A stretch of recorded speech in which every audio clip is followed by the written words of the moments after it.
구성환의 시사야.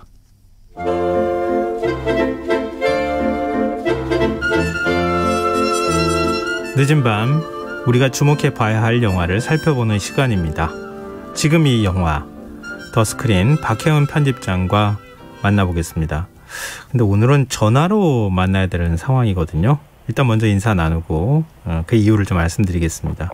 박혜은 편집장님 안녕하세요. 네, 안녕하세요. 네, 지금 어디 계세요?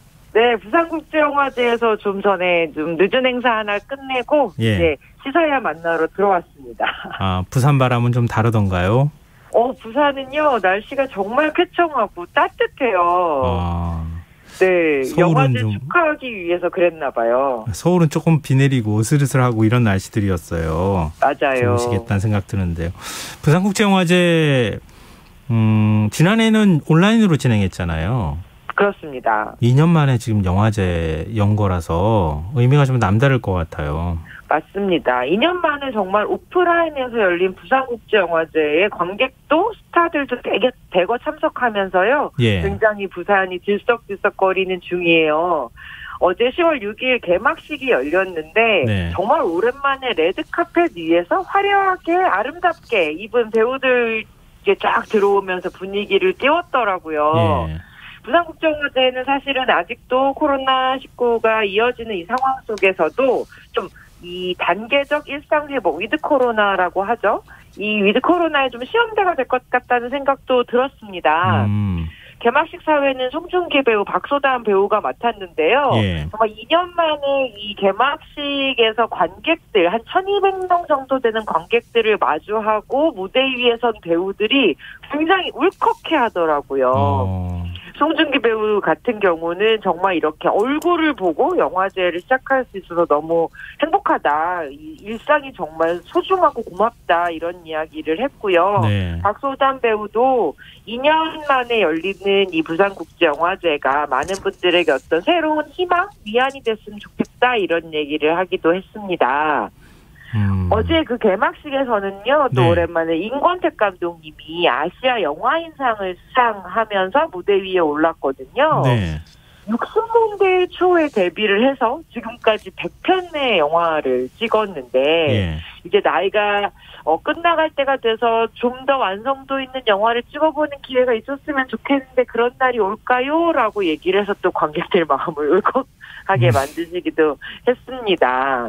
근데 다 그냥 모든 장면이 다 울컥울컥했을 것 같아요. 보니까. 네, 어제도 그랬고요. 오늘도 굉장히 많은 분들이 이제 극장에서 사람들이랑 물론 한 자리씩 빼서 앉긴 하지만 누군가랑 같이 영화를 이렇게 바라본다는 것 자체에 대해서 굉장히 감동 더 하는 것 같더라고요.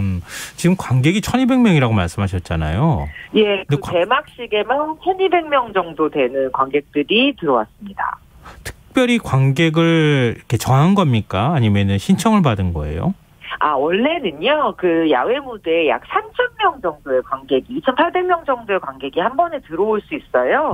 그런데 현재 부산에서는 이제 좌석 거리두기 3단계 지침 때문에 전체 좌석의 약 50%에 해당하는 관객들만 극장을 채울 수 있게 되었거든요. 그래도 이 1,200명 관객 앞에서 열리는 개막식, 위용이 좋더라고요. 좀 상상이 잘 안 돼요. 저도 역시. 1,200명이 한 자리에 있는 그 모습이요. 예, 맞아요. 그러실 것 같아요. 올해 부산국제영화제 특징이 좀 있다고요? 네, 올해 부산국제영화제가 아시아의 이 국제영화제 중에서는 최초로 OTT라고 하죠. 온라인 동영상 서비스에서 제작한 드라마 시리즈를 극장에서 상영을 하면서 영화제의 울타리를 좀 넓혔습니다. 온스크린 섹션이라는 새로운 섹션을 신설을 했는데요. 요새 OTT다 극장이다 이 경계들이 굉장히 좀 확장되고 있잖아요. 이런 것들을 새로운 어떤 흐름들을 부산국제영화제가 가장 먼저 포용하겠다 이런 의미로 받아들여져요. 올해 첫 회의 초청작은 일단 3편이었는데요. 그중에 하나는 연상호 감독, 유아인 배우 주연의 지옥이었고 또 두 번째 시리즈는 그 김진민 감독과 한소희 배우 주연의 마이네임 그리고 마지막으로는 HBO 아시아에서 오리지널 시리즈를 만든 포비든이라는 작품 이렇게 3편이 드라마가 그중에 3편을 극장에서 쭉 정주행 상영하는 방식으로 보여졌고요. 예. 그리고 이미 우리가 넷플릭스를 통해서 봤던 그 영화들도 스크린에서 다시 볼 수 있는 기회가 있었어요. 승리호랑 낙원의 밤을 이번에 한국 영화의 오늘 파노라마 섹션에서 상영을 했습니다. 오늘 마침 이 땡플릭스의 인간수업 만들었던 김진민 그리고 감독님 그리고 한소희 배우가 함께했던 마이네임을 제가 극장에서 보고 관객과의 대화를 진행을 했고요. 승리호도 이 주인공들이 극장에서 다시 한번 영화를 보고 관객과의 대화를 진행을 했는데 극장에서 영화를 보는 것과 또 OTT에서 영화를 보는 것은 확실히 차이가 있다라는 거 오늘 좀 새삼 깨달았어요. 아, 그렇겠어요. 진짜 엄청나게 큰 화면에서 보는 거잖아요. 그렇죠. 음향도 다르고. 그러니까 드라마도 완성도가 높은 드라마들은 큰 극장을 채워도 전혀 무리가 없구나라는 생각도 했고요. 또 작은 스크린에서 봤던 영화를 크게 보니까 그 디테일들이 하나하나씩 살아나면서 이 영화 좀 제자리를 찾아왔구나라는 생각도 들더라고요. 지금 이제 영화제 특징을 말씀해 주셨는데요. 뭐니 해도 영화제 하면 좀 화제를 뿌리는 영화 어떤 게 있을까? 이게 제일 큰 관심사 아니겠어요? 맞습니다. 제가 오늘 말씀드리는 작품들을 보시러 이제 아마 부산행 티켓을 끊으려고 하시는 분들 많았으면 좋겠어요. 부산에서 좀 빨리 만날 수 있는 화제작들 몇 작품 골라봤는데 아무래도 영화제의 가장 간판이자 얼굴이죠. 개막작 소개를 먼저 해야 될 것 같아요. 이 개막작은요. 최민식 배우, 박해일 배우가 함께한 행복의 나라로라는 작품입니다. 사실 이 작품은 지난해 칸 국제영화제의 오피셜 셀렉션이라고 해서 어떻게 보면 원래 칸에 초청을 받았어야 되지만 칸도 온라인으로 열리는 바람에 극장에서 영화를 못 봤잖아요. 그래서 작년에는 이렇게 리스트만 공개를 했었는데 그 리스트에 올라갔던 작품이었거든요. 임상수 감독의 신작이에요. 이 작품은 두 남자의 로드무비라고 말씀을 드릴 수 있는데요. 정말 병 때문에 자신에게 남은 시간이 고작 2주밖에 없다라는 걸 알게 된 범죄자가 있습니다. 203이라는 탈옥수예요. 최민식 배우가 연기를 했고요. 병원을 돌아다니면서 일하는 척하면서 사실은 약을 훔쳐서 겨우겨우 생명을 연장해서 사는 남식이라는 환자가 있습니다. 박해일 배우가 연기를 했는데 이 두 사람이 우연히 거액의 돈을 손에 넣게 되면서 그들만의 행복의 나라로 떠나는 아주 서정적인 유쾌한 로드무비였어요. 임상수 감독님 하면은 굉장히 좀 파격적인 영화 많이 생각하실 텐데요. 이번에 좀 신선했습니다. 순한 맛 임상수를 보실 수 있는 굉장히 좀 따뜻하고 평온하고 좀 감성적인 그런 로드무비를 만드셨더라고요. 거기에 죽음의 의미라는 좀 묵직한 주제까지 더해지면서 워낙 연기 잘하는 두 배우의 연기 호흡 보시는 재미가 분명히 있으실 것 같다는 생각이 들었습니다. 순한 맛 임상수를 맛보실 수 있다. 배우들이 감독으로 데뷔한 작품들도 대거 선보인다고요? 요새 사실은 이게 굉장히 큰 흐름 중에 하나인 것 같아요. 카메라 뒤에서 연기만 하던 배우들이 단순히 캐릭터를 연기하는 게 아니라 이제 카메라 앞에서 자신의 이야기를 좀 들려주는 감독으로 데뷔를 하는 경우가 많은데 이번 부산국제영화제에서는요. 많은 분들이 좋아하시는 젊은 배우들이 감독 데뷔를 했습니다. 이재훈, 박정민, 손석구, 최희서 배우가요.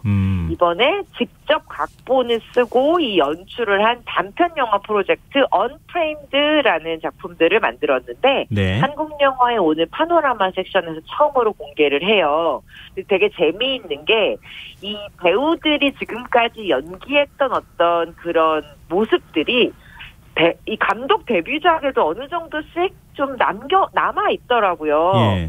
예를 들면 우리의 청춘의 스타 이재훈 배우 같은 경우는 도시를 살아가는 청춘들의 이야기를 그린 블루 해피니스라는 작품 만들었고요.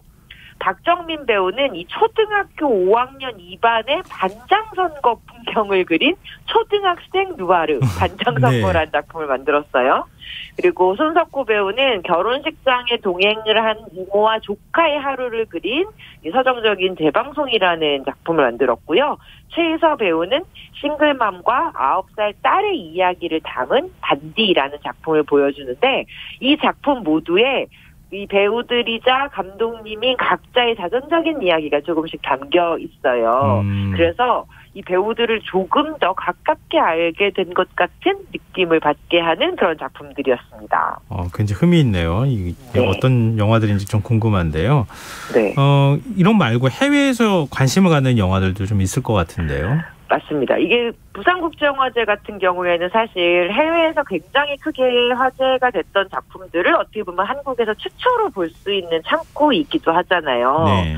올해 해외 영화제에서 가장 각광받은 배우를 한 명 꼽자면 전종서 배우가 아닐까 싶습니다. 예, 올해 할리우드에 처음 진출한 작품에서 무려 주연을 맡았고요. 예. 그리고 그 작품이 베니스 국제영화제도 경쟁 부문에 초청이 됐었어요. 네. 이 모나리자와 블러드문이라는 작품인데 이 작품이 오픈 시네마 섹션에서 부산에서 처음 관객들과 만납니다. 네. 이 영화는 미국 뉴올리언스가 배경이에요. 그리고 굉장히 위험하지만 특별한 힘을 가진 한 소녀가 주인공이고요. 그녀가 정신병원에 갇혀 있다가 도망쳐 나오면서 겪게 되는 새로운 사건들을 다룬 작품이에요.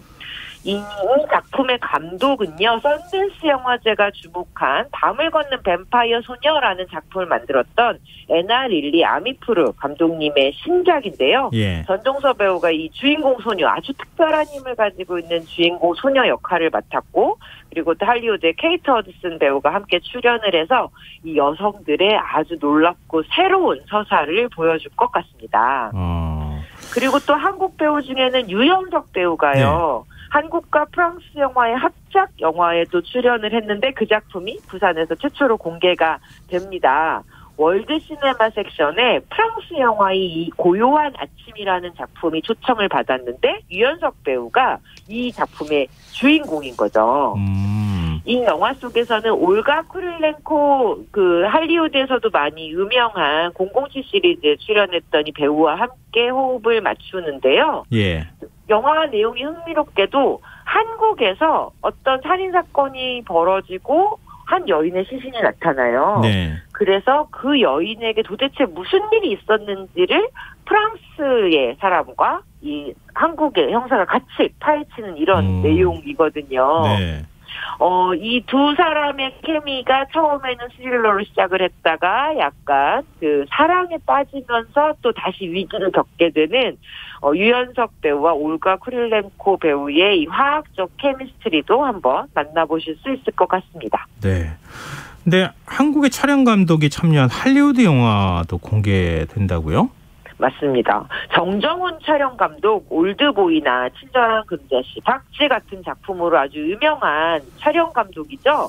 그런데 사실 정정훈 촬영 감독은요, 이미 할리우드에서 작품을 좀 미리 시작을 했었어요. 공포영화 그것이나 아니면 커런트 워 같은 작품으로 이미 할리우드에서 활발하게 활동을 하고 있었는데 네. 이번에 특별히 할리우드가 가장 주목하는 신성이죠. 베이비 드라이버라는 작품으로 한국에서도 팬이 많은 에드가 라이트 감독의 신작 라스트 나잇 인 소호라는 작품의 촬영 감독으로 만났거든요. 네. 그 작품을 이번에 부산에서 또 만나보실 수가 있습니다. 이 영화의 배경은요, 런던의 한 패션 대학이에요. 이 패션 대학에 입학한 디자이너 지망생들이 매일 밤마다 이 과거의 그 황금시대의 환영들을 만나면서 벌어진 약간 판타지 같은 이야기를 담고 있어요. 예. 할리우드에서 가장 주목받는 젊은 신예들이 젊은 아티스트로 출연해서 이 정정훈 감독의 카메라 앞에서 그야말로 화려한 연기를 선보입니다. 영화관이 시리즈물도 영화제에 초청이 된 거 이건 굉장히 맞죠? 이례적인 일 아니에요? 맞습니다. 그래서 사실 저도 좀 궁금했어요. 그중에서 많이 기대를 받았던 작품이 이제 이화인 배우가 연기한 지옥이라는 작품인데 네. 한 시간 전에 오늘 밤 야외 극장에서 처음으로 상영이 됐었거든요. 그런데 이 온스크린 섹션이 되게 재미있는 게 보통 시리즈가 뭐 6화, 8화 이렇게 쭉 이어지잖아요. 예. 이 중에서 딱 3화까지만 보여줍니다. 극장에서. 아하, 네.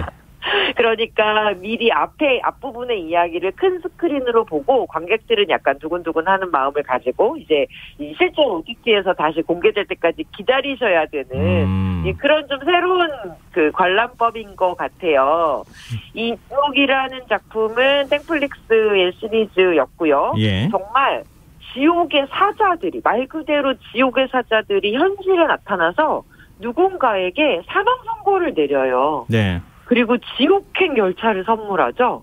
이런 초자연적인 현상들이 발생하면서 정말 세계가 혼란에 빠지게 되고 그 혼란을 틈타서 어떤 좀 이상한 종교단체와 이 사건의 실체를 파헤치려고 하는 사람들 그리고 이 내원을 받은 사람들의 가족들까지 온갖 사연을 가진 사람들이 뒤섞이면서 벌어지는 한편의 디스토피아를 그리는 작품인데요. 유아인, 박정민, 김현주, 원진아 배우가 출연을 해서 굉장히 많은 기대를 받고 있었어요. 3편까지만 봤더니 뒤에 3편이 지금 너무 궁금한 상황입니다. 지금 이번 주말 부산에 막 가고 싶다는 생각이 저도 가본 지 너무 오래돼가지고요. 네. 막 가고 싶네요. 근데 좋습니다. 돼지국밥 드셨어요? 아직 못 먹었어요. 밀면은요? 네? 밀면은요? 오늘은 라면밖에 못 먹었어요. 좀 드셔가면서 취재도 하고 그러셔요. 네, 그러겠습니다. 예, 부산국제영화제 소식 알려주셔서 정말 고맙습니다. 네, 고맙습니다. 예, 지금 이 영화 더스크린 박혜원 편집장과 함께했습니다. 오늘 모바일 상품권 당첨자는 홈페이지 공지사항에서 확인하실 수 있고요. 오늘 청취자분들께 김성원의 시사야와 그리고 저 응원할 수 있는 응원곡 추천 좀 부탁드렸는데요. 고심 끝에 저희가 6723님이 보내주신 서영은의 완소 그대 저희가 선정해 봤습니다. 이 곡 들려드리면서 시사야 오늘 마무리하도록 하겠습니다. 편안한 밤 되십시오.